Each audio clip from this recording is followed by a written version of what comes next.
嗨，大家好，我是躺平叔，带来一家真正的中国。今天是2024年12月13号，这一期咱们继续聊聊恒大清盘，聊聊中国的房地产。咱们先看房企的消息。12月11日恒大清盘人安迈公告说已接管许家印名下持有私人飞机的离岸体公司，并将飞机挂牌出售。该飞机机龄14年，为空客 A319 型号，大小与商用客机相当，目前停泊在广州。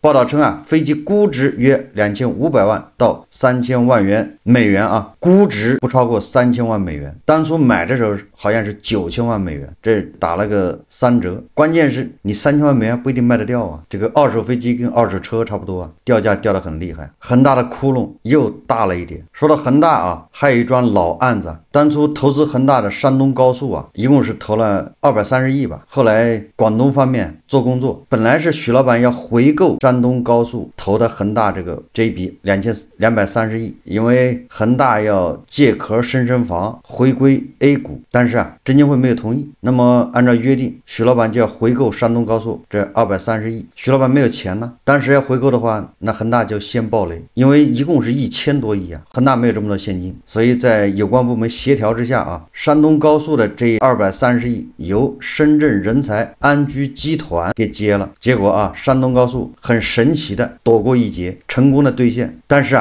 这个深圳人才安居集团这个回购的资金没有付完，据说还有几十亿现在是山东高速在向深圳人才安居集团要这个尾款。你看，这是山东对深圳。据说山东高速是恒大那笔股权投资中的唯一的赢家，什么苏宁什么王文银统统的都折在那个股权投资上。苏宁的200亿打了水漂，这个苏宁不仅踩了恒大的雷，苏宁好像还踩了万达的雷。苏宁跟万达的官司也是，就当初都是小甜甜现在都是牛夫人，导致苏宁直接破产。你说这2笔多少钱？这个深圳人才安居集团它占着是国资财大气粗，把这个山东高速的200多亿一把接了。但是一把清零，你说谁受得了？恒大那个股权现在多少钱呢？恒大马上要清盘，所以这250亿打了水漂。深圳人才安居集团他也不甘心几百亿就这么打了水漂，难道没有人出来负责任吗？大家想一想，这个难道不觉得很奇怪吗？250亿就没了。所以尾款深圳人才安居集团不想给钱，想赖掉。但是山东高速那也不是吃素的，人家背后也是山东国资委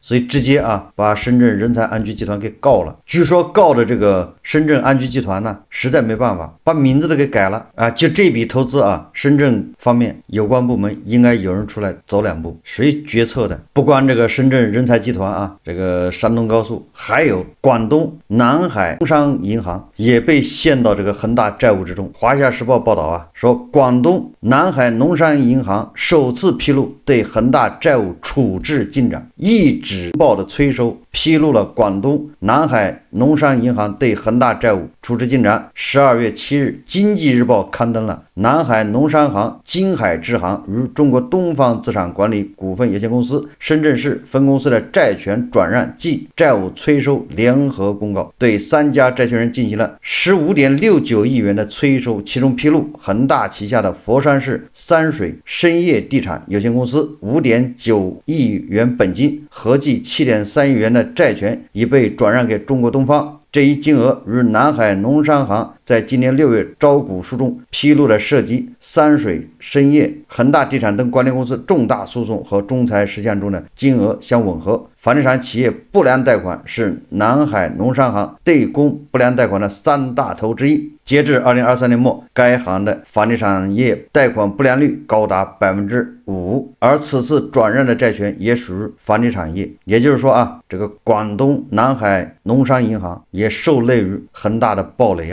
一共7个多亿，现在居然登报催收，什么意思这公司找不到人了是吗？登报催收实际上就是完成一个手续，一般的在指定媒体报2个月或者1个月就视同送达。估计这个南海农商行向有关这个单位催收人家不搭理他，你发过去没人理，催收函或者你找对方去谈没人负责，你找徐老板，徐老板在蹬缝纫机，想见都见不到，你找任何人没人理。然后你找那个什么，因为恒大已经被就是那个破产管理人接收了，所以他没有办法，只好登报被恒大拖累的企业有多少？银行、国资，一共2万亿的债务，总得有人买单我们再看这个不差钱的保利又要发债了啊！近期，保利发展控股集团股份有限公司向特定对象发行可转换公司债券，申报稿已受上交所受理，发债规模近400亿。公告显示，保利发展拟募资总额不超过95亿元。本次可转债的发行对象包括保利集团在内的不超过35名符合中国证监会及上交所规定条件的特定对象。今年以来啊，保利发展发债已经接近400亿元，还是央企不差钱呢，不行就发债。这次又发95亿，这就是为什么这个保利啊到现在还在坚挺的原因啊。万科已经奄奄一息了，保利似乎还很健康，但是大家不要被假象所蒙蔽啊！只要韭菜不买房，保利也是扛不住，发了债总是要还的，拿什么还呢？所以说啊，只要韭菜不买房，这些房企都扛不住，只是先后的问题，对吧？有人家底厚啊，肉厚，他扛的时间长一点；家底薄的，比如恒大，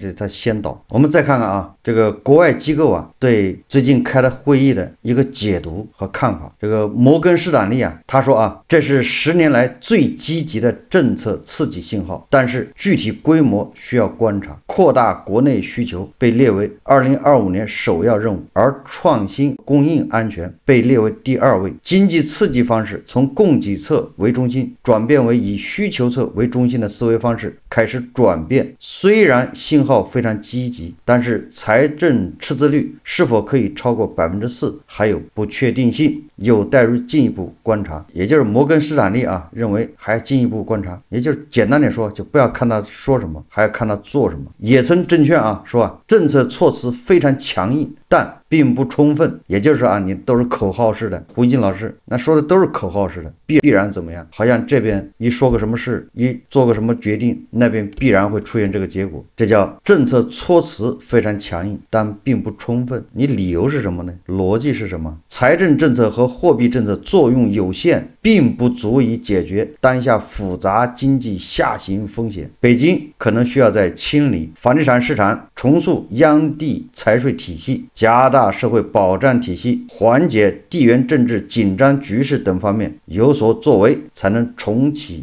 加大社会保障体系，缓解地缘政治紧张局势。这个应该是说在点子上啊，在俄乌这一块不能老是围着俄罗斯转呢。这个高盛啊他说啊，我们认为这是一个非常意外的会议结果，超常规的逆周期调整，并全面扩大内需，并将货币政策从之前的稳健改为适度宽松。但是请注意，中国人民银行上一次将其货币政策定性为适度宽松，可以追溯到2009年。咱们以前说过啊，2009年适度宽松，那是因为咱们是外因引起的，也就是美国它遇到了次贷危机，我们自身没有问题。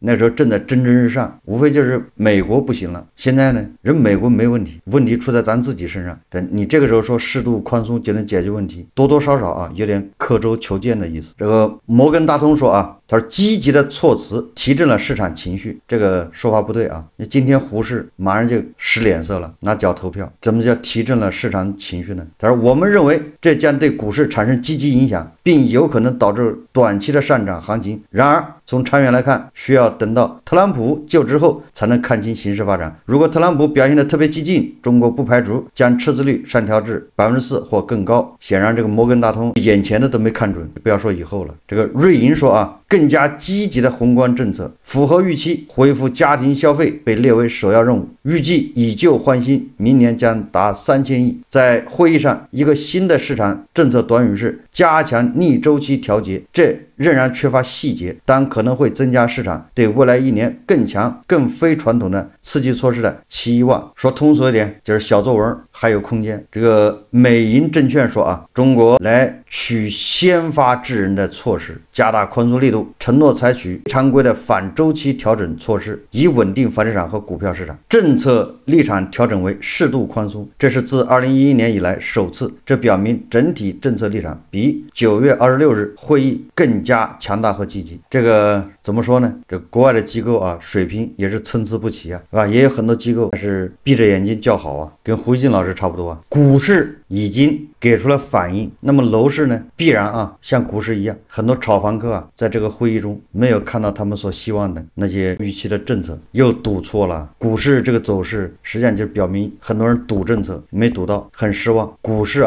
是资金最敏感的地方，他们那些大资金都有天线，这个天线都能直达天庭，直通海里。但凡一点什么消息，他们早就知道了，说明对吧？未来政策恐怕是不及预期没有想象中的大水漫灌，只有精准的滴灌。记住了，老想着大水漫灌那是不可能的，他还是要引导，对吧？有的地方恐怕就是要加大这个宽松，有的地方恐怕它放的，也就什么意思呢？也就是还是结构性的宽松，所以它叫适度宽松嘛。有的地方宽松，有的地方不宽松。由于没有看到预期中的楼市的一些政策，所以现在有很多炒房的恐怕也开始退房了，就是有的交了定金，交了意向金的，有的预约去看房的，本来想赌一把，现在一看算了，要退房。我想接下来这个退房的人会越来越多。本来是趁着10月份、11月份，很多人扎进去，先占个坑，以为房价要暴涨结果现在一看，这个后面政策不及预期那赶紧把房退了吧。都是炒房的，哪有那么多刚需刚需没钱，大家记住了真正的刚需恐怕拿不出那么多钱，能买房的早买了，房子毕竟是过剩的，现在还在积极摩拳擦掌的，大部分都是炒房的，都是加杠杆，准备捂个1年2年把它卖掉。为什么情绪这么高涨，对吧？你看那个过气网红城市杭州那个武林广场回迁房居然还能卖12万1平米，当然了，这是他们想象中的你说情绪已经到什么地步了？那上海那个豪宅黄浦江边的那也才15、16万1平米那是豪宅你那是回迁房所以说那个炒房之都那这个名不虚传那就这么炒，你说那经济好得了吗？谁接盘呢？都是赌政策，原拆原建这个政策好像被杭州也炒了一把。你说原拆原建有什么成功案例吗？或者这个成功案例多吗？但是不要紧，只要这政策一出，马上也开始炒一波，炒原拆原建的估计已经被套住了。你看钱江晚报报道说，杭州房地产新规施行，得房率提升，杭州楼市又一重磅利好正式落地。12月12日，杭州规资局官网发布了杭州市规划和自然资源局印发关于优化建设项目容积率及相关指算规则的通知，本通知自2024年12月13日起施行。这意味着13日起，杭州新成交宅地均可以享受面积认定新规，比如封闭式阳台只算一半面积，开放式风雨连廊不计容等等。我在以前就说过了你只要这个城市还在出台利好，还在救楼市，你说明楼市没稳住。所谓的稳住，那都是制造焦虑就是忽悠那些想买房的，就像热锅上的蚂蚁这但凡的房子稳住了，它后面为啥还一而再再而三的出台这么多救市措施呢？没有必要你看还有上海的楼市这个是九派新闻报道说，上海首付2万买180万精装现房系噱头，网传上海购房补贴30万不实。你看看这个就是我说的购房券呢。网上有人传言说上海买房就给你补贴30万，这不就是我谈了2年的购房券吗？据上海网络辟谣消息，近日在短视频平台上出现了多个房源广告，发布房源的中介号称在上海买房可以领取购房补贴，金额在20万至30万元。有中介宣称上海松江新城总价76万，购房补贴25万，领取补贴后首付5万元即可购买一套78平米的房子。还有中介宣称最低可以做到仅首付2万元就能买一套总价为180万元的精装现房。记者咨询多名中介了解到，短视频中出现的所谓购房补贴都不是政府补贴，而是噱头。当看房者现场咨询补贴事宜时，不同的中介会有不同的口径，比如提价后降价，中介改口称广告中标注的房源价格已经是补贴后的价格。换句话说，购房者领不到补贴。市民在看买房过程中不要被类似的宣传语误导，得如购房所涉及的各项政策，建议通过上海市房屋管理局官网等官方渠道查询。这是九派新闻报道的首先这个新闻说明什么呢？上海的中介为什么要造谣？为什么要造这个噱头？买房给补贴，首先说明上海的房子不好卖。如果但凡这房子好卖，他用得着去造谣吗？你房子只要一推出，就像那个上海对吧，那个核心区日光盘一样的，他要造谣吗？他不需要造谣都秒光，他都来不及造谣就卖完了。所以这个中介都在造谣，那就说明那房子卖不动大家想一想是不是这么回事所以说上海楼市热，那是豪宅热，刚需房根本就不热，卖不动，上海都卖不动。第二个，中介造这样的谣言，某种程度上也是叫民心所归啊，众望所归，就是大家都盼着降价，大家都盼着你政府补贴，对吧？买个75万的房子，补贴25万，什么概念？所以说有的时候谣言恐怕是遥遥领先的预言呢，就是未来啊，房子卖不动，政府没有办法，只好发购房券。哎，这个我2年前就建议赶紧发购房券了，说不定啊，明年就一语成谶了。所以急着买房的可以等一等。那首先这个什么广州啊、杭州啊、成都啊这些城市，保不齐就要用这个购房券了，因为它已经没有什么政策可以用了，它那个工具箱里面没有工具了，这除了口罩、耳塞、墨镜，对吧？眼罩，它没别的工具了。媒体中介营造出是火热的这个假象，很快就要破灭。这个摩根士丹利啊，他发布报告啊，他说啊，预计明年上半年香港楼价再跌5%，并于下半年转正，全年楼价持平，而写字楼及零售租金再跌5%。他说，虽然有估值支持，但该行认为地产股表现持续欠佳，普遍下调对地产及收租股目标价。什么意思呢？就是摩根士丹利他认为明年上半年香港的楼市价格还要下跌5%，下半年就不跌了。那假设摩根士丹利说的是对的，那我们的内地的楼市呢？香港都要跌5%，内地不跌吗？香港是面向全世界卖房，对吧？港币它跟那个美元是联系汇率，资金是自由进出的，它房价都要跌5%，那你说内地的房价还指望是涨是吗？这个澎湃新闻报道啊，他说，据大碗新闻报道，12月12日有网民发消息称啊，说广西南宁推出买房送工位政策。一张宣传图片显示，本次针对东北老铁置业，已经和比亚迪、南宁轨道集团达成一致，在南宁购房的东北老铁可以安排适宜的工作岗位。这个好啊，买房送工作是吧？当天记者就该消息采访了南宁住建局，该局房地产市场监管科工作人员表示，目前有关部门正在哈尔滨开展城市宣传工作，主题是拥抱老铁，交换冬天，鼓励大家来南宁置业。但是网传的宣传内容有些误导，可能是企业从自身角度做出宣传，住建局没有做过这个宣传。这个现在啊是冰雪季，南方人跑到东北去看雪，感受这个冬天。然后呢，这个南宁啊，跑到东北去宣传，让他们去广西看看这个温暖的气候，叫交换冬天嘛，对吧？南方人跑到东北去过冬天，东北的人跑到南方去过冬天，交换冬天。那你不要在南宁买房吗？买房送工作，这个跟刚才那个上海的那个买房给补贴这种谣言是一样啊，这都说明这个当地房子卖不动，要不然它不需要造谣啊。最后我们再看看啊，这个最近啊，这个湖南的衡阳按套内面积进行计价，然后网上啊宣传成衡阳卖房子取消公摊。据衡阳晚报12月12日消息，2025年1月1日起，湖南省衡阳市商品房销售实行套内建筑面积计价，其中规定，房地产开发企业在签订商品房网签合同时，应与购房人约定按套内建筑面积计算商品房价款，面积纠纷条款应当载明以套内建筑面积和套内建筑面积价格作为处理面积纠纷的计价依据。但同时也表示，房地产权利人对建筑物专有部分以外的共有部分依法享有的权利及承担的义务，不因商品房销售计价方式变化而受到影响。房地产开发企业在销售前应当公示有资质的测绘单位出具不动产测绘报告和下列分摊情况：被分摊的公用部位名称、用途、位置、面积，参与分摊共用建筑面积的商品房名称、分摊系数。第三个是不分摊的公用部分。网上就有很多人呢传言说这是什么利好，这基本上连文件都看不懂，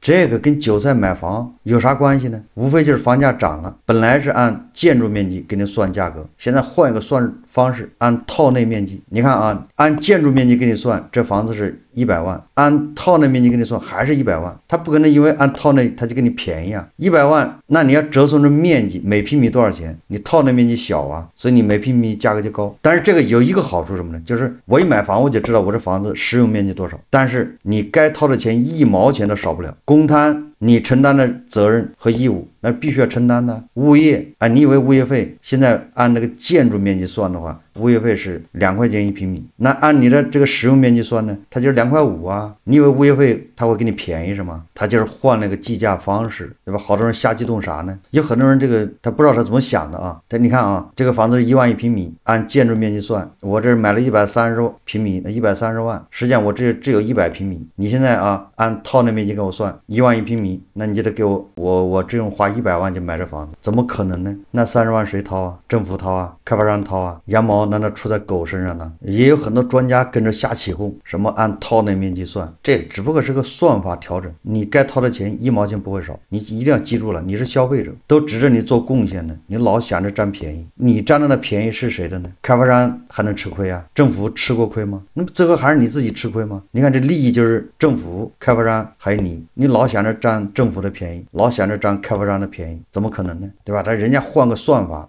你就在那瞎激动。还有现在炒什么得房率啊，都是一个意思，买的没有卖的精。你什么得房率高了又能怎么样？该花的钱一分都不会少。可以说啊，12月份的楼市啊，这个成交面积、成交金额恐怕又要出现大幅度的下跌。这个大家到时候可以验证，因为该买的10月份买了，筹钱筹得慢的11月份买了，12月份、1月份大家都等着新政策出台，不会再买了。看你还有什么优惠政策，还有什么利好？因为这个小作文不说了吗？利息又要下调啊，什么时候调啊？等着呗。好，这期节目我们就聊到这里，感谢大家收看。如果喜欢我的节目，欢迎订阅转发，也可以在下方留言评论，谢谢大家。